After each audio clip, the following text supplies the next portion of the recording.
a brother risks his life, finding his way out of a twisted canyon. It was scary being alone and scary leaving him alone. At stake was his older brother's life. I didn't know if he was going to be okay. Then, when he succeeds, rescuers risk their lives too, in order to find the injured hiker. It's a very treacherous part of the country, very unforgiving. I just refused to die. His leg shattered with a life-threatening fracture. We've got to hurry, this is serious. It's a race against time for the injured and the rescuers in a high-stakes fight to survive. In the wild, when things go bad, they go bad fast. Without warning, your life can hang by a thread. Adventurer and survivor Craig DiMartino fought back from his own wilderness disaster to reclaim his life. Now Craig meets other courageous outdoorsmen who beat the odds and return from their own fight to survive.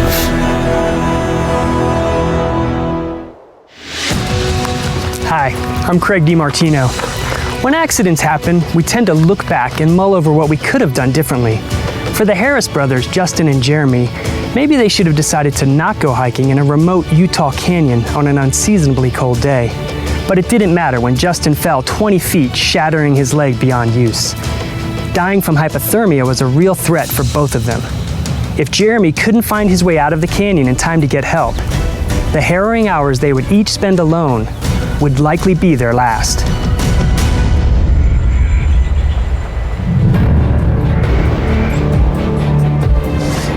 The two brothers' morning descent into the canyon gave only a hint of the torturous path that lay ahead. It was cold, wet, and treacherous. Night was closing in fast. As temperatures dipped below freezing, the priority was to get out of the canyon quickly and return to base camp.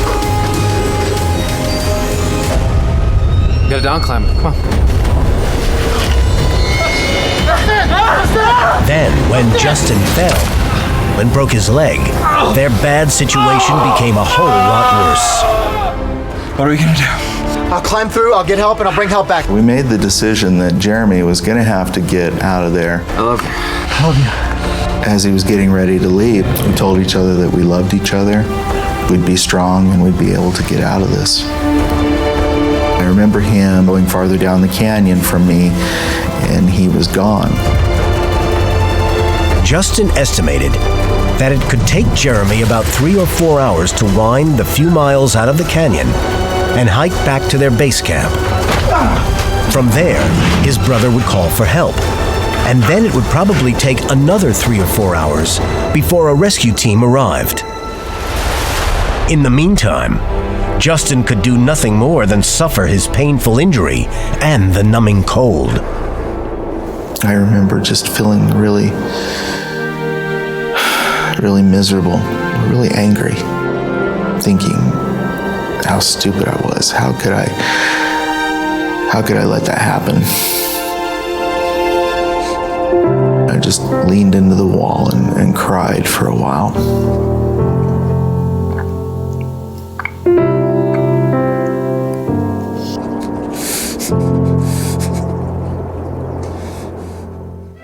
To better understand their dire situation, Craig DiMartino returned with Justin and Jeremy to those desolate Utah canyons. Being alone in that kind of a spot is probably pretty scary. Everything in my body was saying, lay down, go to sleep, just shut down. And I thought about my wife and kids all the time. Right. And I knew I had to do everything that I could to get out of there, get back to them, and be a dad. Justin forced himself to stay awake, checking on his leg that was severely swollen from a compound break in his shin bone, and doing what he could to keep warm. I started to wonder about shock. I didn't want to start to lose my mental capacity and not know what was going on. So I sat there and I thought about my children's and my wife's names and birth dates.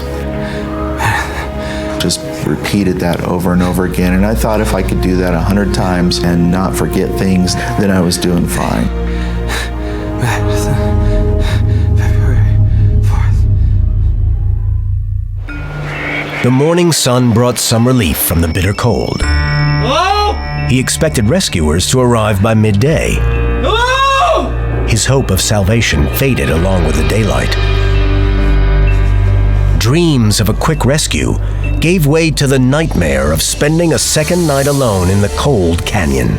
I was worried about Jeremy. That's when I started to wonder if maybe he had had an accident or if he had died that night in the canyon.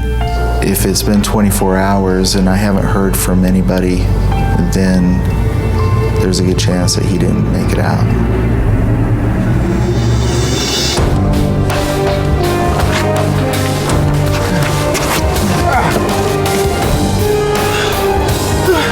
Justin had no way of knowing that his brother had in fact made it out of the canyon. From the minute he left Justin, Jeremy struggled for miles over boulders and across freezing pools of runoff water. No. At one point, he lost his way and had to retrace his steps. By Sunday morning, he was exhausted, hallucinating and suffering from severe dehydration and hypothermia. I made it back to base camp. I got in the car and started it and started the heater. Justin had a cell phone there, but it was dead. So I had to charge it.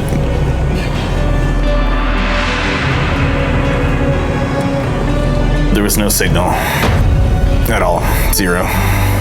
Jeremy climbed atop the truck and got a cell signal, just strong enough to reach the Emery County Sheriff's Department. 911, what's the address of your emergency? We're up here at Baptist Draw. He fell, he's down in the canyon. They immediately mobilized the all-volunteer Emery County Search and Rescue Team. SO701. Typically, our rescues are slot canyon rescues. Our ETA, we are 10 minutes out. They are the most dangerous place I've ever been in my life. It's so remote, it takes a search and rescue team sometimes days to get to people out in that area. It's a very treacherous part of the country. Very unforgiving. Jeremy, how far down there is Justin? A couple miles in, I don't know. Can you tell us how long you guys were hiking before he fell? No, a few hours, I don't know. Jeremy was just exhausted beyond belief. Just go look for him. He's out there somewhere. He's alone. Just relax, Maurice. We'll get an ambulance on its way and get you taken care of. Normally what we do is we would take the person back to where the injured party is, but he was in such a condition, the only thing we could do was have him taken to a hospital. When I was taken to the ambulance, I was completely depleted. They couldn't even put an IV in me. I was so dehydrated. Let's split up. We'll work in teams. Jeremy told the rescuers, as best he could describe, where Justin had fallen. We decided that we'd have to find out from the top of the canyon where he was down at the bottom. Justin! Hey, Justin! Oh, Justin! We could not see the bottom of the canyon. Justin! We threw some light sticks down, and they just disappeared. Down in the dark canyon, Justin had no clue yet that a rescue was in the works. My body was telling me, lay down and go to sleep, but I couldn't. I was too nervous about maybe falling asleep and not waking up. If he lost his fight to stay awake, if he nodded off, even for a moment, he might not hear the searchers. If he slept now, he'd likely die in the canyon. As soon as they arrived on scene, the Emery County Search and Rescue Team began combing the remote Utah Canyon for the injured hiker. We started searching the ledges to see if we could hear him and he could talk back to us and we could find where he was. Unaware that help was in the area, Justin laid shivering in the bottom of the canyon. I started to hear things out in the distance. The team hurled M80 fireworks into the canyon to try to wake Justin if he had lost consciousness. I figured that's either help on the way or I'm hallucinating and I'm near the end. Rescue teams walked along the edge of the canyon, calling down to where Justin might be trapped. We were pretty excited when we heard that voice. It was almost unreal that it was actually happening. And they asked how I was doing, And I told him I was cold, got a broken leg. But I'm doing all right. How's my brother? How's Jeremy? And they said he made it out. He's at the hospital getting some help, but he's doing okay.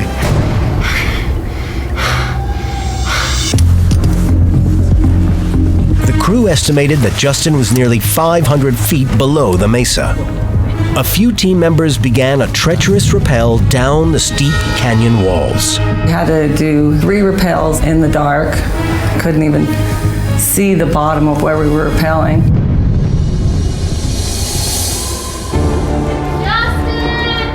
I'm over here! I heard him coming for a while, and I knew they were trying to get to me, and I knew it was really difficult. The descent into the canyon took the rescuers the entire night. Justin! Over here! Oh, I see him. He's right up here. Diane Chandler, an EMT and a volunteer on the team, There's not a lot of room. was one of the first to reach Justin. Hey, Justin. Well, when I first saw him, I was pretty excited. It's like, hey, this guy is alive. He's talking to me. He's coherent. Just relax. Let us take a look and see what we have here. She pulled my pant leg up, and I think immediately she knew how bad it was. I tried to school my face not to show the shock when I looked at his leg. How bad is it? Let's just focus on getting you out of here right now, okay? When she wanted to change the subject, I knew that was probably not a good sign. It was hard, and it was oozing blood and fluid. Immediately she knew that it was life-threatening. All right, I'm gonna go let him know we found you. Take some deep breaths, try to relax. This is Diane. Go ahead. I'd say due to the epidermal oozing, the location of the break, and the size of his leg, it's gotta be something like compartment syndrome. We need to get him out of here as quickly as we can, okay? We're looking about 30 minutes. Copy that. Justin's leg showed the effects of blood fluid pressure accumulating under the skin around the injury. Okay. Hold all the weight. Called compartment syndrome, the resulting disruption of blood flow can cause critical damage to vital organs of the body. All right, I'm gonna slide this splint right under right now. Compartment syndrome is pretty dangerous. Not just risking a limb, but also for the life, because toxins build up into that compartment. If those are released into the body, you can just die from that. Up top, the rope team began setting up a system to extract Justin. We started setting our pulley systems and our belay systems up. Lovely. It takes a lot of time to do that, especially out in that area. The anchors are really bad. There's not a lot of trees, so we had to drill bolts to make sure our anchors were safe. As the rescuers rigged the ropes, Diane tried to stabilize Justin. I remember her trying to give me an IV, This is frozen solid. but as soon as she got the lines out, it would freeze because it was so cold. So she sat with me and she talked to me, and we talked about my family. It was so comforting to have her there to take my mind off of what was happening. Lots of times people think when you get there, all of a sudden it's over. But really, the work has just begun. I really just tried to focus on the things that I could do. Stay positive, just focus on staying alive. For the rescuers, Ready on top? Yeah! getting Justin out of the canyon alive was a race against time. A race they weren't certain they'd win. Justin Harris had fallen deep into a Utah canyon, shattering his leg. Over here! The Emery County Search and Rescue Team reached him and stabilized his injuries. They moved quickly to lift the injured 31-year-old out of the tight canyon. A lot of loose rock right above Justin that we had to work through. It was 500 feet straight up a wall, and I was in the basket. Ken was attached to the rope, holding the basket and keeping me from banging against the wall. We're almost there, man. Ken was just a rock. He was just amazing.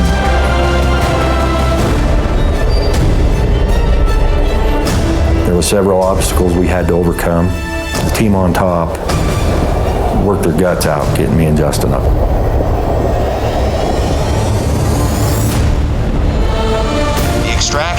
From the hospital, Jeremy watched his brother's rescue unfold on live television.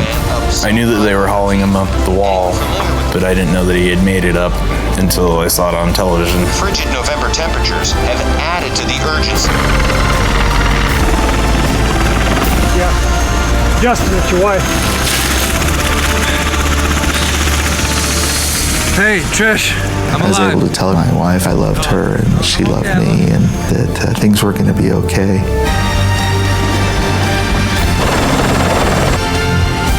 A life flight helicopter rushed Justin to the Intermountain Medical Center in Salt Lake City. Justin's wife had made her way to the hospital as fast as she could. Once we got to the hospital, she came in and gave me a big hug and, said something like, "You're so stupid, but I'm glad you're alive." Where's the kids? They're fine. They're with my mom. It was reassuring because when I was sitting in the canyon, I'm thinking about them. They're my motivation to get through this. Doctors discovered the extent of the fracture and the grave damage done by the compartment syndrome. Damage that looked irreparable. After multiple surgeries, a decision had to be made. There was no more oxygen getting to my foot, and even after all the surgeries, they just couldn't save my foot. And so I had to make that decision to have half of my lower leg taken off.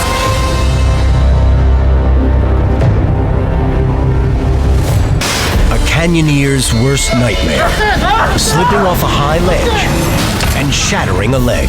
Justin Harris's long nightmare ended. Oh, I see him. When rescuers found him and lifted him 500 feet up from the canyon floor. He was only rescued because his younger brother Jeremy never gave up trying to find his way out of a canyon maze while fighting off hypothermia. After I got to the hospital, I was able to see Jeremy. It was pretty amazing to look in his eyes and tell him thank you. I'm serious. Thank you for fighting. Thank you for staying alive. Thank you for doing everything that you had to do and go through to get out of there, and for not giving up. I'd be dead if it wasn't for you, man. I'm sorry, man. No. That time was extremely hard. I felt responsible for what happened. When you feel like you've hurt your brother so bad, it brings you down a lot.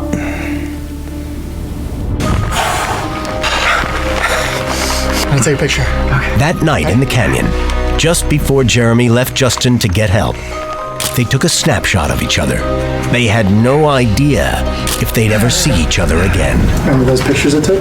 Then, during his visit to Justin's bedside, Jeremy showed him the two images from that night. He brought the pictures up and showed me the picture of him, and it shows the canyon in the background, and it shows how dark it's getting, and you could really see the fear on his face. Then I looked at the picture of me, and I had this sort of look of misery on my face, like I'm having my worst day. Then I noticed on the side of the picture there was something a little different, and I thought, wow, that's interesting. And I thought about that moment that we took that picture, and I thought about how we had this wonderful moment as brothers.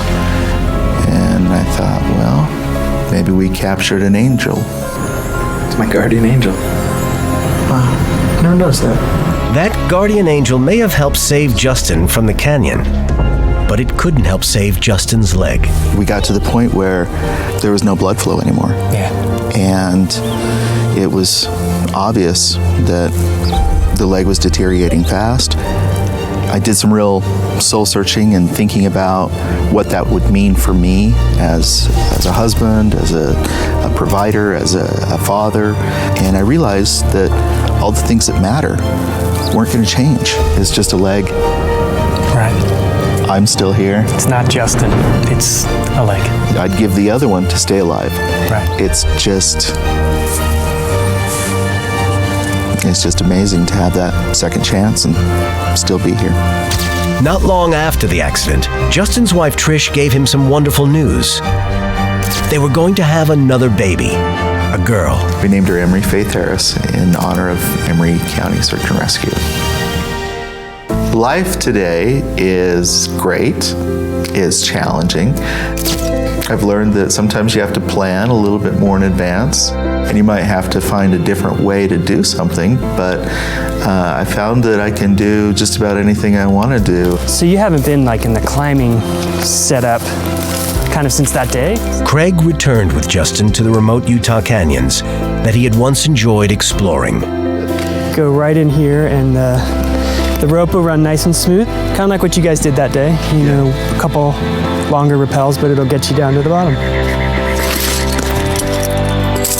And with Craig's guidance, Justin regained something else very important to him. Something that he thought he had lost forever. Sometimes we go through difficult things, and sometimes there are challenges. Lean into it. But if we keep moving forward and we love each other, we'll get through anything. Woo! To see him do what he does with one leg is amazing. He takes care of everything. He holds it down, and he's only got one leg. Lovely. Justin's absolutely amazing. Yeah. All right. That's great. Awesome. That's great. Welcome back. Yes. Welcome back, my friend. When their bodies started to fail them, both brothers somehow found the inner strength to keep going. They both had some survival training, but perhaps just as important was the love these two brothers had for each other. It made all the difference in their epic fight to survive.